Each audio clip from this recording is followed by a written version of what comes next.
आ रही है लोकसभा चुनाव से जुड़ी ये बड़ी खबर है। कांग्रेस ने एक और लिस्ट जारी कर दी है। मध्य प्रदेश की 3 सीटों को लेकर घोषणा की गई है। गुना से राव यादवेंद्र सिंह को टिकट दिया गया है, तो दमोह से तरबार सिंह लोधी को टिकट मिला है। विदिशा से प्रताप भानु शर्मा पर पार्टी ने विश्वास जताया है। तो कांग्रेस ने एक और लोकसभा की सूची जारी की है। गुना से राव यादवेंद्र सिंह को टिकट दिया गया है। दमोह से तरबार सिंह लोधी को टिकट मिला है। विदिशा से प्रताप भानु शर्मा पर भरोसा जताया है। स्पर्श शर्मा हमारे संवाददाता दिल्ली से हमारे साथ जुड़ चुके हैं। स्पर्श, एक और सूची जारी की गई है। 3 नामों का ऐलान किया गया है, बाकी जो नाम है उनका ऐलान नहीं किया गया। ऐसे में इन नामों पर कैसे सहमति बनी और इन नामों को लेकर क्या जानकारी? 3 नामों को फिलहाल कांग्रेस की तरफ से जो है फाइनलाइज किया गया है। आज सीईसी की बैठक के बाद गुना से बात करते हैं तो राव यादवेंद्र सिंह जो है मैदान में देखने को मिलते हुए नजर आ रहे हैं। यादवेंद्र सिंह की बात करें तो हाल फिलहाल में इनका जो विधानसभा का टिकट है वो कटता हुआ जो है नजर आया था, और उसके बाद हम बात करते हैं तो एक इस तरीके से जो है नाराज होकर जो बसपा है उसमें जाते हुए जो है नजर आए थे, लेकिन फिर वापसी जो है इनकी देखने को जो है मिलती हुई जो है नजर आई थी। और सीधे तौर पर बात करें तो कमलनाथ से नाराजगी इनकी जो है पिछले दिनों देखने को मिलती हुई नजर आती थी, लेकिन अब एक बड़ी जिम्मेदारी कहे तो वो जो है देखने को मिलती हुई नजर आ रही, जहां पर कांग्रेस ने गुना से राव यादवेंद्र सिंह को जो है फिलहाल मैदान में जो उतारा है। दमोह की बात करते हैं तो तरवर सिंह लोधी जो है वो मैदान में जो है देखने को जो है यहाँ पर मिलते हुए जो है नजर आ रहे हैं। तरवर सिंह लोधी के संदर्भ में हम बात करते हैं तो तरवर सिंह लोधी जो है पिछले विधानसभा चुनाव की बात करते हैं तो जो प्रत्याशी है वो जो है देखने को मिलते हुए नजर आते थे। बंडा विधानसभा से हम बात करें तो ये प्रत्याशी जो है वो जो है देखने को जो है मिलते हुए नजर आते थे। ऐसे में सीधे तौर पर वरिष्ठता के आधार पर जो इन्हें टिकट है वो कहीं ना कहीं जो है देती हुई जो है कांग्रेस जो है नजर आई है। और इसके साथ साथ अगर हम बात करते हैं तो तीसरी जो सीट देखने को मिलती हुई नजर आ रही है विदिशा सीट से प्रताप भानु शर्मा जो है उनको मैदान में जो है कांग्रेस की तरफ से जो है यहाँ पर उतारा गया है। वरिष्ठ नेताओं में से जो है जो कांग्रेस है उनके जो है ये देखने को जो है मिलते हुए जो है नजर आते हैं। पूर्व में सांसद जो है वो भी जो है रहे हैं। लोकसभा के संदर्भ में बात करते हैं विदिशा से ही जो है सांसद देखने को मिलते हुए जो है ये नजर आते हैं। तो ऐसे में इन पर एक बार फिर से जो भरोसा है वो यहाँ पर कांग्रेस की बात करते हैं तो वो जो है जताया गया। तो 3 सीटों पर जो है फिलहाल कांग्रेस की तरफ से जो नाम है वो जो है फाइनलाइज जो है किए गए। गुना में जो है राव यादवेंद्र सिंह, दमोह में तरवर सिंह लोधी और विदिशा की बात करते हैं तो प्रताप भानु शर्मा मैदान में जो है कांग्रेस की तरफ से देखने को मिलते हुए नजर आएंगे।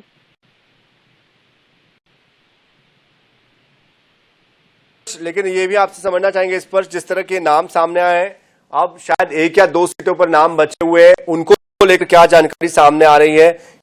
कब तक उनका नाम क्लियर हो पाएंगे? देखिए, अब हम बात करते हैं तो 1 से 2 सीट जो है वो बच गई हैं कांग्रेस की तरफ से। और कांग्रेस की जो अगली सीईसी की बैठक देखने को मिलती हुई नजर आएगी वो 31 तारीख को जो है कांग्रेस की सीईसी की बैठक जो है देखने को मिलती हुई नजर आएगी, जिसमें ग्वालियर की बात करें, मुरैना की बात करें, खंडवा की बात करें, ये सीटें जो है डिस्कशन जो है उन पे देखने को जो है मिलता हुआ नजर आएगा। हम जानते हैं भारतीय जनता पार्टी ने तमाम सीटों पर जो उम्मीदवार है वो मैदान में जो है उतार दिए हैं। तो ऐसे में कांग्रेस की तरफ से भी आने वाले समय में जो 31 तारीख को सीईसी होती हुई नजर आएगी, उसके बाद कभी भी जो बाकी बची हुई सीटें हैं 3 उन पर जो उम्मीदवार है वो उतारती हुई जो कांग्रेस है वो नजर आ सकती है। बिल्कुल स्पष्ट, लेकिन इस बार कोशिश ये की जा रही है कांग्रेस की तरफ से कि ऐसे नेताओं को उतारा जाए जो कि अनुभवी हो, पुराने नेता हो और जो कि राजनीति को बखूबी समझते हो। ऐसे में इस पूरे मामले को 2 तरीके से समझा जा सकता है। पहला, ये इस पहलू से समझा जा सकता है कि उनकी कितनी लोकप्रियता है या जनता के बीच में अब भी उनकी पकड़ है या नहीं है, या दूसरा कि बीजेपी के जो नेता है उनको वो टक्कर दे पाए इसलिए उनको चुना गया है। देखिए, कांग्रेस ने वरिष्ठता के आधार पर टिकट दी है, अनुभव के आधार पर जो है टिकट दी है, युवाओं को कांग्रेस की तरफ से टिकट दिया है। यानी कांग्रेस चाहती है कि पूरे दमखम के साथ मैदान में जो है देखने को जो है जो उम्मीदवार है वो देखने को मिलते हुए नजर आए। विदिशा से हम प्रताप भानु शर्मा की बात करते हैं तो उनकी उम्र 75 प्लस के आसपास जो है देखने को मिलती हुई नजर आती है। तो ऐसे में समझा जा सकता है कि किस तरीके से वरिष्ठ नेता होने के नाते और जो विदिशा से वो चूंकि चुनाव भी जीते हैं उनको जो है जो टिकट है फिलहाल जो है कांग्रेस की तरफ से देखने को जो है मिलता हुआ नजर आ रहा है। तो विदिशा से जो है शिवराज सिंह के सामने प्रताप भानु शर्मा जो है देखने को मिलते हुए जो है नजर आएंगे। इसी तरीके से गुना से सिंधिया के सामने हम बात करते हैं, ज्योतिरादित्य सिंधिया केंद्र में मंत्री है। राव यादवेंद्र सिंह जो है वो जो है देखने को मिलते हुए नजर आएंगे। ये भी कांग्रेस के वरिष्ठ नेता देखने को मिलते हुए नजर आते हैं। हालांकि पिछली बार विधानसभा चुनाव में इनकी नाराजगी जो है वो सीधे तौर पर जो है देखने को मिलती हुई जो है नजर आई थी। तो ऐसे में जिस तरीके से भारतीय जनता पार्टी ने हैवीवेट कैंडिडेट मैदान में उतारे हैं, अलग अलग सीटों के संदर्भ में बात करते हैं, तो उसी तरीके से जो है कांग्रेस भी अपनी जो रणनीति है वो बनाती हुई नजर आ रही है, जहां पर जो हैवीवेट कैंडिडेट है उनके सामने हैवीवेट कैंडिडेट जो है उतारे जाएं और कहीं ना कहीं जो पूरा दमखम है उसके साथ मैदान में जो है कांग्रेस उतरती हुई जो है नजर आए। बिल्कुल स्पर्श, आप हमारे साथ बने रहिएगा। और चूंकि इस बीच हमारे साथ हमारे संवाददाता दिनेश शुक्ल भी जुड़ चुके हैं। दिनेश, आपसे समझना चाहेंगे तीन नामों को कैसे समझे, क्योंकि तीन कद्दावर नेताओं के सामने नामों को कांग्रेस ने उतारा है। दमोह से तरबार सिंह लोधी, गुना से राव यादवेंद्र सिंह, विदिशा से प्रताप भानु शर्मा।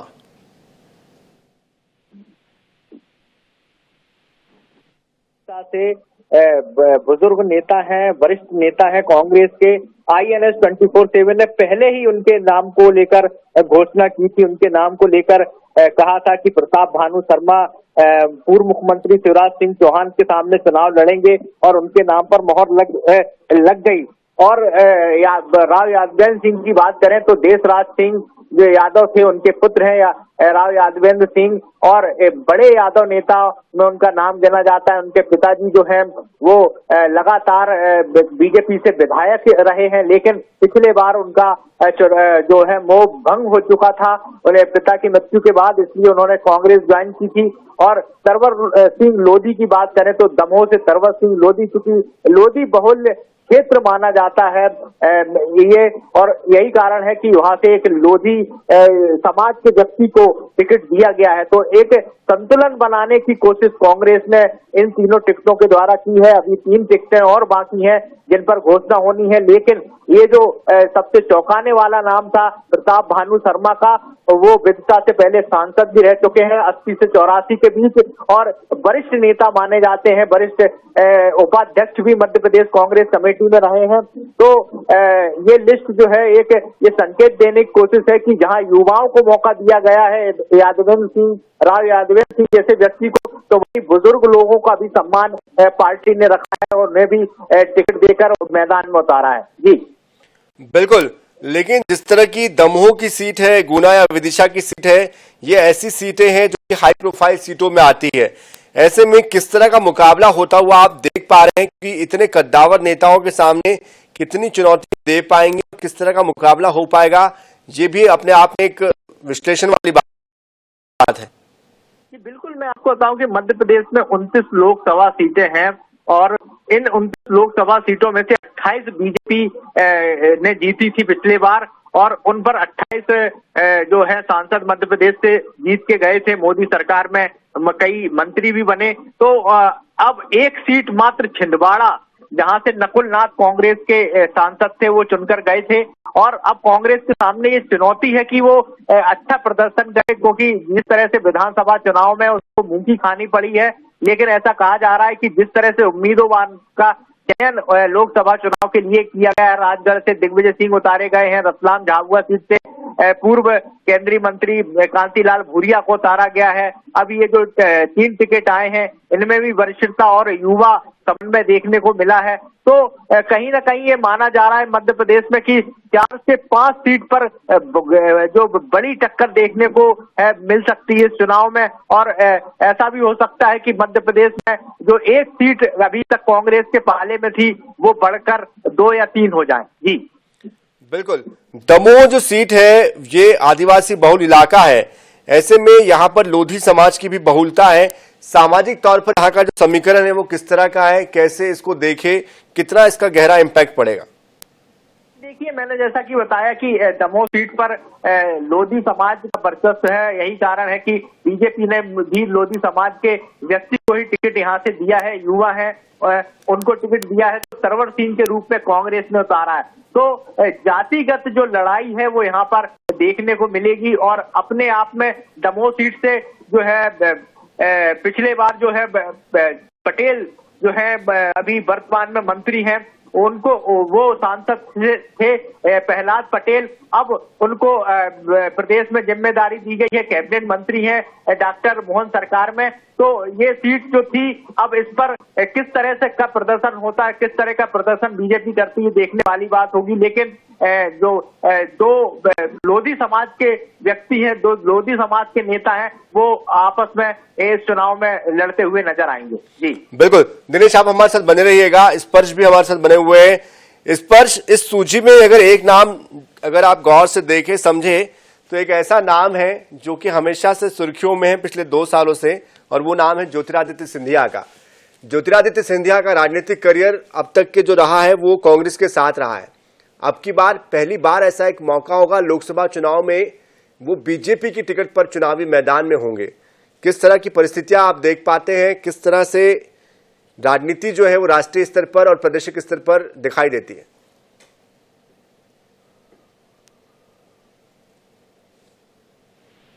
स्पर्श, क्या आप मुझे सुन पा रहे हैं? चलिए, यही सवाल मेरा दिनेश जी आपसे भी है। आप बताएं किस तरह से इस पूरे राजनीति को समझे ज्योतिरादित्य सिंधिया की। जी देखिए, गुना संसदीय जो सीट है वो अपने आप में हमेशा से ही जो है हाई प्रोफाइल सीट रही है। यहाँ से सिंधिया परिवार जो है चुनाव लड़ता रहा है। अब जो ये मुकाबला होगा, इसमें राव यादवेंद्र सिंह को उतारा गया है। उनके पिता देशराज सिंह यादव 3 बार विधायक रहे हैं लगातार भारतीय जनता पार्टी से। उनकी जो माता है जिला पंचायत अध्यक्ष रही हैं, और राव यादवेंद्र सिंह लगातार सक्रिय रहे हैं, समाज की राजनीति करते हैं। और पिछले बार केपी यादव ने जिस तरह से ज्योतिरादित्य सिंधिया को पछाड़कर वहां पर बीजेपी का परचम लहराया था और बीजेपी के सांसद के रूप में चुने गए थे, जिसके यही कारण था कि कहीं ना कहीं ज्योतिरादित्य सिंधिया अवसाद में आ गए थे और उन्होंने कांग्रेस छोड़ दी थी। और अब ये देखना होगा कि उनके सामने राव यादवेंद्र सिंह गुना से चुनाव लड़ेंगे तो मुकाबला कैसा रहने वाला है, क्योंकि समाज की राजनीति होगी। यादव बहुल्य क्षेत्र है, जिस तरह से केपी यादव को यहाँ से टिकट नहीं दिया भारतीय जनता पार्टी ने और ज्योतिरादित्य सिंधिया को यहाँ से फिर से मैदान में उतारा गया है, चाहे वो पहले कांग्रेस की तरफ से उतारा जाता रहा हो, अब बीजेपी की तरफ से उन्हें उतारा गया है।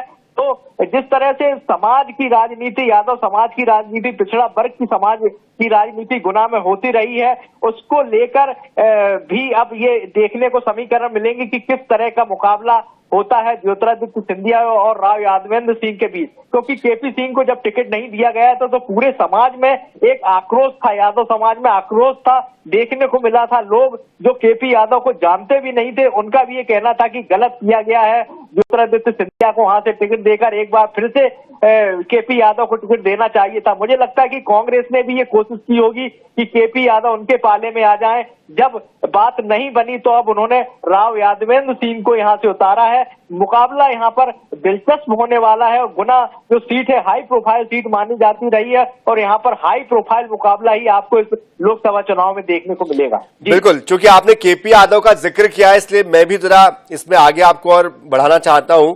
केपी यादव ही ऐसे शख्स थे जिन्होंने ज्योतिरादित्य सिंधिया को 1,25,000 से ज्यादा वोटों से हराया था, रिकॉर्ड वोट थे ये। ऐसे में ये सवाल पूछना बड़ा लाजमी हो जाता है।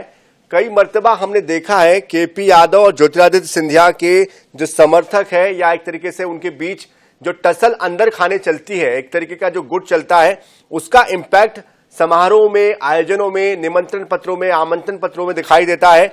ऐसे में शिवपुरी, गुना, अशोकनगर, वहां पर केपी यादव का प्रभाव माना जाता है। कैसे ये जो चुनाव है आपसी कलह से बच पाएगा? ये साफ तौर पर मैं आपको बताऊं कि यहाँ पर ज्योतिरादित्य सिंधिया एक बड़ा चेहरा है, केंद्रीय मंत्री हैं, यहाँ से सांसद रहे हैं लगातार। पिछले बार उनको केपी यादव ने हराया था, यादव बहुल्य क्षेत्र है और केपी यादव स्वयं ज्योतिरादित्य सिंधिया के कभी कार्यकर्ता हुआ करते थे, उनका चुनाव का मैनेजमेंट देखा करते थे। जब वो चुनाव पिछले बार जब वो चुनाव में बीजेपी की तरफ से उतरे तो कई जो वायरल तस्वीरें हुई थी उनमें केपी यादव ज्योतिरादित्य सिंधिया के साथ सेल्फी लेते हुए नजर आए थे। तो ये मुकाबला जो है बड़ा दिलचस्प होने वाला है। यहाँ पर केपी यादव को ने पिछले बार शिकस्त दी थी सिंधिया को, अब उन्हीं की पार्टी से भारतीय जनता पार्टी जिससे वो सांसद थे, अब ज्योतिरादित्य सिंधिया भी उसी पार्टी में है। तो अब चूंकि जो केपी यादव को टिकट नहीं मिला है, केपी यादव अभी शांत बैठे हैं और राव यादवेंद्र सिंह को कांग्रेस ने टिकट देकर तुरुप का पत्ता चलने की कोशिश की है। तो देखना होगा कि ये समाज की जो राजनीति है कहीं ज्योतिरादित्य सिंधिया पर भारी ना पड़े। जी बिल्कुल। अब बात कर लेते हैं विदिशा की। विदिशा एक ऐसी जगह जहां पर शिवराज सिंह चौहान का एक लंबा कार्य क्षेत्र रहा है, ऐसे में उनके सामने प्रताप भानु को उतारा गया है। हालांकि इसके पहले जो अटकलें आ रही थी वो शशांक भार्गव के नाम की आ रही थी, और अब चूंकि प्रताप भानु, जैसे कि आपने पहले भी उनके बारे में बता दिया है, क्या थोड़ी भी चुनौती वो दे पाएंगे? क्योंकि एक ऐसा चेहरा जो कि लगातार लंबे समय तक बतौर मुख्यमंत्री रहा हो, जिसका राजनीतिक कद बहुत बड़ा रहा हो, और जो कि लंबे समय तक लगातार न सिर्फ लोकसभा में बल्कि विधानसभा में चुनकर आता रहा हो, एक ऐसा जनप्रिय लोकप्रिय नेता, कैसा यहां पर मुकाबला, किस तरह की स्थितियां? देखिए सनी जी, मैं आपको बताना चाहूंगा कि ये जो चुनाव है विदिशा का, यहाँ से बीजेपी का इसे गढ़ कहा जाता है। अटल बिहारी वाजपेयी से लेकर पूर्व मुख्यमंत्री शिवराज सिंह चौहान यहाँ से सांसद चुनकर जाते रहे हैं और एक गढ़ के रूप में ये माना जाता है और सिंधिया के प्रभुत्व वाला क्षेत्र माना जाता है।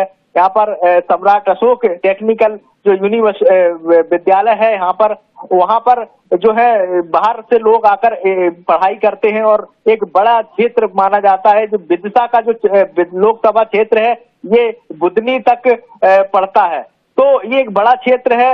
इसका लाभ जो है शिवराज सिंह चौहान को मिलता रहा है, लेकिन अब चूंकि प्रताप भानु शर्मा सामने स्थानीय नेता है, तो मुझे लगता है कांग्रेस स्थानीय बनाम बाहर के मुद्दे पर ये चुनाव कर सकती है। क्योंकि प्रताप भानु शर्मा पहले यहाँ से सांसद रहे हैं 1980 से 84 के बीच, और उन्होंने भी यहाँ से कांग्रेस के टिकट पर रहे हैं और वरिष्ठ व्यक्ति हैं। हालांकि उम्र दराज नेता है, लेकिन वरिष्ठता में कांग्रेस की वरिष्ठता में बड़े नेताओं में उनकी गिनती होती है। प्रताप भानु शर्मा जो है, आप कई डिबेटों में आप उन्हें देख सकते हैं कि कांग्रेस का पक्ष रखते हुए नजर आते हैं। तो वो अब विदिशा की जनता के सामने एक बार फिर होंगे और शिवराज सिंह चौहान का मुकाबला करते हुए नजर आएंगे। लेकिन ये आपने जिस तरह से की बात कही कि एक मुख्यमंत्री का 18 साल तक चेहरा रहे हैं शिवराज सिंह चौहान, और जिस तरह की उनकी पॉलिटिक्स रही है, वो पॉलिटिक्स में किस तरह से खरे उतरते हैं अब प्रताप भानु शर्मा, उनसे किस बिल्कुल तरह का बिल्कुल, ये मुकाबला देखना कर दिलचस्प होगा। दिनेश, बहुत बहुत शुक्रिया आपका हमारे साथ जुड़ने के लिए। तो हमारे विशेष संवाददाता दिनेश शुक्ल जुड़े थे हमारे साथ, और साथ साथ स्पर्श शर्मा भी जुड़े थे, दोनों का भी बहुत शुक्रिया।